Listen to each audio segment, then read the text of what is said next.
Freshman Senator Michael Limtiaco says while he agrees that our government's classified employees, from teachers to nurses to law enforcement, deserve a pay adjustment, senators should not be included in the mix. What caught me as a surprise was the increase in senatorial pay from $65,000 to $85,000. The pay adjustment is part of the Hay study plan submitted by the governor this week that would take effect on Valentine's Day. The plan was put together by the Department of Administration's HR division, utilizing information collected during the study conducted by the Hay Group in 2009 and 2010, along with certain adjustments made by the governor that includes adding senators to the plan. In a letter penned to DOA, Limtiaco says he was alarmed over the astonishing increase. And when you take a look at that number and you compare it to other states, it would put us in the upper tertiary of all states, and second only to California from a base salary standpoint.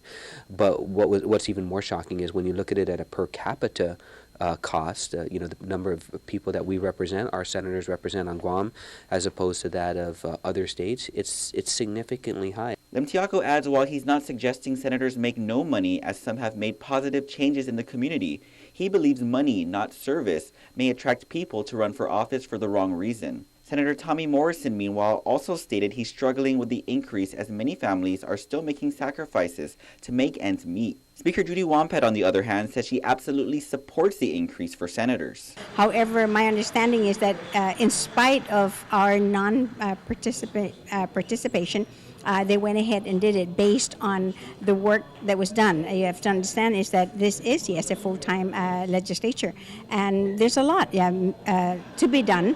And I think it's important that people should maybe try to walk in the shoes of legislators, and very similar to the mayors who are really deserving of this salary increase, because we always say they're the frontline people. She further questions whether the government can actually afford implementing the Hay study, but says revenues are coming in healthier. But it's always good to be cautious. And just as she supports the mayors receiving an increase, so does Sinajana Mayor Robert Hoffman. It's actually a breath of fresh air on our end, because we've been asking for this for the longest time on our end, the reclassification of what we actually do. For the island's mayors, Hoffman says the Hay plan would increase their salaries from $45,000 to $75,000. He further believes mayors are underpaid and actually do more than directors and senators who are well compensated. If you just look at any staffing pattern in the government of Guam, we are the lowest paid on that. Executive secretaries make more than mayors. A whole bunch of people make more than mayors. And what does it do? We don't do it because we're not doing it for the money. We do it because we love the job. But it also is a struggle. He says being a mayor is a thankless job, but it's nice to finally get the recognition, adding mayors have never had an increase.